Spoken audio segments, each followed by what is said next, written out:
एक बार पार्वती ने भगवान शिव शंकर से पूछा, ऐसा कौन सा श्रेष्ठ तथा सरल व्रत पूजन है जिससे मृत्यु लोक के प्राणी आपकी कृपा सहज ही प्राप्त कर लेते हैं। उत्तर में शिवजी ने पार्वती को शिवरात्रि के व्रत के विधान बताकर यह कथा सुनाई। एक गांव में एक शिकारी रहता था। पशुओं की हत्या करके वह अपने कुटुंब को पालता था। वह एक साहूकार का ऋणी था, लेकिन उसका ऋण समय पर न चुका सका। क्रोधवश साहूकार ने शिकारी को शिव मठ में बंदी बना लिया। संयोग से उस दिन शिवरात्रि थी। शिकारी ध्यान मग्न होकर शिव संबंधी धार्मिक बातें सुनता रहा। चतुर्दशी को उसने शिवरात्रि की कथा भी सुनी। संध्या होते ही साहूकार ने उसे अपने पास बुलाया और ऋण चुकाने के विषय में बात की। शिकारी अगले दिन सारा ऋण लौटा देने का वचन देकर बंधन से छूट गया।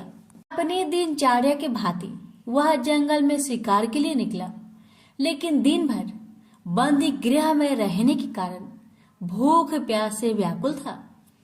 शिकार करने के लिए वह एक तालाब के किनारे बेल वृक्ष पर पड़ाव बनाने लगा। बेल वृक्ष के नीचे शिवलिंग था जो बेल पत्रों से ढका हुआ था। शिकारी को उसका पता न चला। पड़ाव बनाते समय उसने जो टहनियां तोड़ी वो संयोग से शिवलिंग पर जा गिरी। इस प्रकार दिन भर भूखे प्यासे शिकारी का व्रत भी हो गया और शिवलिंग पर बेलपत्र भी चढ़ गए। एक पहर रात्रि बीत जाने पर एक गर्भिणी मृग तालाब पर पानी पीने पहुंची। शिकारी ने धनुष पर तीर चढ़ाकर जयो ही प्रयंचा खींची। मृगी बोली, मैं गर्भिणी हूँ, शीघ्र ही प्रसव करूंगी। तुम एक साथ 2 जीवों की हत्या करोगे, जो ठीक नहीं है। मैं अपने बच्चों को जन्म देकर शीघ्र ही तुम्हारे सामने प्रस्तुत हो जाऊंगी, तब तुम मुझे मार लेना। शिकारी ने प्रयंचा ढीली कर दी और मृगी झाड़ियों में लुप्त हो गई। कुछ ही देर बाद एक और मृगी उधर से निकली। शिकारी की प्रसन्नता का ठिकाना न रहा। समीप आने पर उसने धनुष पर बाण चढ़ाया। तब उसे देख मृगी ने विनम्रता पूर्वक निवेदन किया, हे पार्थी, मैं थोड़ी देर पहले ही ऋतु से निवृत्त हुई हूँ, कामातुर वीरहीनी हूँ, अपने प्रिय की खोज में भटक रही हूँ। मैं अपने पति से मिलकर शीघ्र ही तुम्हारे पास आ जाऊंगी। शिकारी ने उसे भी जाने दिया। 2 बार शिकारी को खोकर उसका माथा ठनका। वह चिंता में पड़ गया। रात्रि का आखिरी पहर बीत रहा था। तभी एक अन्य मृगी अपने बच्चों के साथ उधर से निकली। शिकारी के लिए यह स्वर्णिम अवसर था। उसने धनुष पर तीर चढ़ाने में देर न लगाई। वह तीर छोड़ने ही वाला था कि मृगी बोली, हे पार्थी, मैं इन बच्चों को पिता के हवाले करके लौट आऊंगी। इस समय मुझे मत मार। शिकारी हंसा और बोला, सामने आए शिकारी को छोड़ दो, मैं ऐसा मूर्ख नहीं। इससे पहले मैं 2 बार अपना शिकार खो चुका हूँ। मेरे बच्चे भूख प्यास से तड़प रहे होंगे। उत्तर में मृगी ने फिर कहा, जैसे तुम्हें अपने बच्चों की ममता सता रही है, ठीक वैसे ही मुझे भी। इसलिए सिर्फ बच्चों के नाम पर मैं थोड़ी देर के लिए जीवन दान मांग रही हूँ। हे पार्थी, मेरा विश्वास कर, मैं इन्हें इनके पिता के पास छोड़कर तुरंत लौटने की प्रतिज्ञा करती हूँ। मृगी का दीन स्वर सुनकर शिकारी को उस पर दया आ गई। उसने उस मृगी को भी जाने दिया। शिकार के अभाव में बेल वृक्ष पर बैठा शिकारी बेल पत्र तोड़ तोड़कर नीचे फेंकते जा रहा था। पाँव फटने को हुई तो एक हष्ट पुष्ट मृग उसी रास्ते पर आया। शिकारी ने सोच लिया कि इसका शिकार वह अवश्य करेगा। शिकारी ने तनी प्रयंचा देखकर मृग विनीत स्वर में बोला, हे पारधी भाई, यदि तुमने मुझसे पूर्व आने वाली 3 मृगियों तथा छोटे छोटे बच्चों को मार डाला है तो मुझे भी मारने में विलंब ना करो, ताकि उनके वियोग में मुझे एक क्षण भी दुख सहना ना पड़े। मैं उन मृगियों का पति हूँ।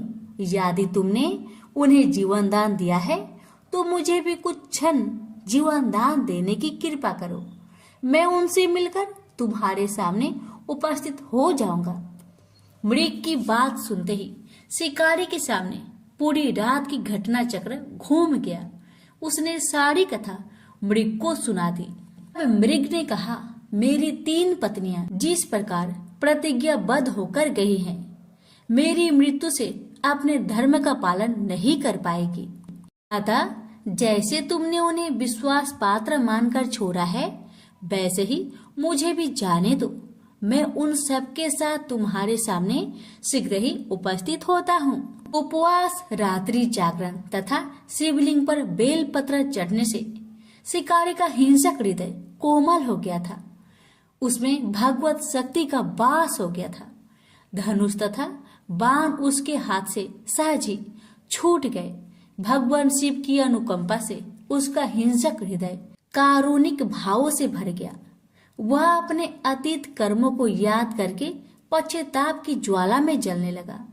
थोड़ी ही देर बाद मृग सपरिवार शिकारी के समक्ष उपस्थित हो गया ताकि वह उनका शिकार कर सके, किंतु जंगली पशुओं की ऐसी सत्यता, स्वाभाविकता एवं सामूहिक प्रेम भावना देखकर शिकारी को बड़ी गलानी हुई। उसके नेत्र से आंसुओं की झड़ी लग गई। उस मृग परिवार को न मारकर शिकारी ने अपने कठोर हृदय को जीव हिंसा से हटा सदा के लिए कोमल एवं दयालु बना लिया। देवलोक में समस्त देव समाज भी इस घटना को देख रहा था। घटना का परिणति होते ही देवी देवताओं ने पुष्प वर्षा की। तब शिकारी तथा मृग परिवार मोक्ष को प्राप्त हुआ। तो प्रेम से बोलिए हर हर महादेव, माता पार्वती की जय। शिव पुराण की कथा के अनुसार एक बार वासकाल नामक गांव में बिंदुक नाम का ब्राह्मण रहता था। वह बड़ा दुरात्मा और महापापी था। उसकी स्त्री बहुत सुंदर थी, लेकिन वह कुमार्ग पर ही चलता था। उसकी पत्नी का नाम चंचूला था और वह सदैव धर्म के पालन में लगी रहती थी। इस तरह कुकर्म में लगे हुए उस ब्राह्मण के साथ उसे बहुत वर्ष बीत गए। अपने धर्म के नष्ट होने के डर से कभी भी अपने धर्म से विचलित नहीं हुई। लेकिन उसका पति तो दुराचारी था, इसलिए दुराचारी पति के आचरण से प्रभावित होकर वह स्त्री भी अपनी पति की ही तरह दुराचारणी हो गई। बहुत समय बीत जाने के बाद वह दूषित बुद्धि वाला दुष्ट ब्राह्मण समय के अनुसार मृत्यु को प्राप्त होकर नरक में चला गया। बहुत दिनों तक नरक के दुख भोग कर वह पापी एक भयंकर पिशाच हो गया। दूसरी तरफ उस दुराचारी पति की मृत्यु के पश्चात चंचुला बहुत समय तक अपने पुत्रों के साथ अपने घर में ही रहती थी। एक दिन ईश्वर कृपा से वह अपने भाई बंधुओं के साथ एक तीर्थ क्षेत्र में चली गई। तीर्थ यात्रियों के साथ उसने तीर्थ के जल में स्नान किया और अपने भाइयों के साथ इधर उधर घूमने लगी। वहां उसने एक देव मंदिर में एक ब्राह्मण को भगवान शिव की परम पवित्र और उत्तम पौराणिक कथा कहते हुए सुना। वह ब्राह्मण कह रहे थे कि वो स्त्रियां पर पुरुषों के साथ व्यभिचार करती है। यमराज के दूत उन्हें बहुत कष्ट देते हैं। ऐसा सुनकर चंचुला भय से कांपने लगी। उसने विचार किया कि उसने तो अपने पति के साथ बहुत पाप किए हैं, तो उसे भी उन पापों का दंड भोगना पड़ेगा। इसके बाद उसे चैन नहीं आया और उसने उस ब्राह्मण से विनती की, हे प्रभु, मेरे ऊपर आप कृपा करें और मेरा उद्धार करें।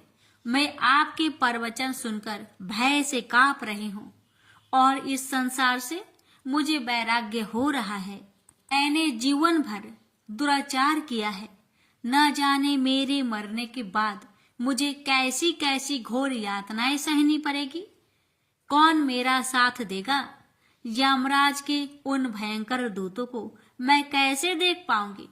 हे प्रभु, आप मेरा कल्याण करें। चंचूला के इन वचनों को सुनकर ब्राह्मण बोले, हे चंचूला, ये तो बड़े सौभाग्य की बात है। भगवान शंकर की कृपा से शिव पुराण की कथा को सुनकर तुम्हारा मन समय पर ही सावधान हो गया। पश्चाताप ही पाप करने वाले पापियों के लिए सबसे बड़ा प्रायश्चित है। साधु संतों ने भी पश्चाताप को ही समस्त पापों का नाश करने वाला बताया है। पश्चाताप से ही पापों की शुद्धि होती है। जो पश्चाताप करता है वही समस्त भय से मुक्त होकर निर्भय हो जाता है। इसलिए ब्राह्मण पत्नी, तुम विषयों से अपने मन को हटाओ और भक्ति भाव से भगवान शंकर की इस पावन कथा को सुनो। इस कथा को सुनने से तुम्हारे चित्त की शुद्धि होगी और तुम्हें मोक्ष की प्राप्ति हो जाएगी। ऐसा सुनने के बाद उस चंचूला ने शिव पुराण की कथा को सुनने की इच्छा से मन में उस ब्राह्मण देव की सेवा का संकल्प लिया और उन्हीं के साथ रहने लगी। चंचूला ने अपने शरीर को त्याग, उसके पश्चात शुद्ध बुद्धि वाले उस ब्राह्मण ने उस स्त्री यानी चंचूला को शिव पुराण की समस्त कथा सुनाई। तत्पश्चात समय का चक्र पूरा होने के बाद भक्ति, ज्ञान और वैराग्य से युक्त चंचला ने अपने शरीर को बिना किसी कष्ट के त्याग दिया। जैसे ही चंचूला ने अपने शरीर को त्यागा, भगवान शंकर का भेजा हुआ दिव्य विमान वहां पहुंच गया और भगवान शंकर के गणों ने चंचूला को उस विमान पर बैठाया और शिव लोक में ले गए। वह दिव्य रूप धारिणी दिव्यांगना हो चुकी थी। चंचूला ने वहां साक्षात भगवान शंकर को देखा। उनके 5 मुख थे और हर मुख में उनकी 3 आंखें भी थी। मस्तक पर चंद्रमा सुशोभित हो रहा था। उन्होंने अपने बाई और माता पार्वती को बैठा रखा था। उनका सारा शरीर भस्म से भासित था। शरीर पर श्वेत वस्त्र शोभा पा रहे थे। इस प्रकार परम उज्जवल भगवान शंकर का दर्शन करने के बाद वह ब्राह्मण पत्नी बहुत प्रसन्न हुई। उसने महादेव और पार्वती को प्रणाम किया और उसकी आंखों से आंसुओं की अविरल धारा बहने लगी। संपूर्ण शरीर में रोमांच पैदा हो गया और माता पार्वती एवं भगवान शंकर ने बड़ी करुणा से उसे अपने पास बुलाया। उसकी ओर देखा और माता पार्वती ने चंचूला को प्रेम पूर्वक अपनी सखी बना लिया। प्रेम से बोलिए हर हर महादेव। माता पार्वती की जय। रसपान करेंगे शिव चालीसा। श्री गणेश गिरिजा सुवन मंगल मूल सुजान, कहत अयोध्या दास तुम देहु अभय वरदान। जय गिरिजापति दीन दयाला, सदा करत संतन प्रतिपाला। भाल चंद्रमा सोहत नीके, कानन कुंडल नाग फनीके। अंग गौर सिर गंगे बहाए, मुंड माल तन छार लगाए। वस्त्र खाल बाघंबर सोहे, छवि को देख नाग मुनि मोहे। मैना मातु की है दुलारी, बाम अंग सोहत छवि न्यारी। कर त्रिशूल सोहत छवि भारी, करत सदा शत्रुन क्षयकारी। नंदी गणेश सोहे तह कैसे, सागर मध्य कमल है जैसे। कार्तिक श्याम और गणेराऊ, या छवि को कही जात न काऊ। देवन जब ही जाए पुकारा, तब ही दुख प्रभु आप निवारा। किया उपद्रव तारक भारी, देवन सभी मिली तुम ही जुहारी। तुरंत सदानन आप पठाए, लवनी मेष महामारी गिराए। आप जलंधर असुर संहारा, सुयश तुम्हार विदित संहारा। तेरे पुरासुर सन योध मचाई, सब ही कृपा कर लीन बचाई। किया तप ही भागीरथ भारी, पूरब प्रतिज्ञा तसु पुरारी। दानिन मह तुम सम कोई नाही, सेवक स्तुति कारत सदाहि, वेद नाम महिमा तव गाई, आकथ अनादि भेद नहीं पाई। परगट उदधि मंथन में ज्वाला, जरे सुरासुर भय बिहाला, किन्हि दया तह करी सहाय, नीलकंठ तब नाम कहाई। पूजन रामचंद्र जबे किन्हा, जीत के लंक विभीषण दिन्हा, सहज कमल में हो रही धारी, किन्हि परीक्षा तब ही पुरारी।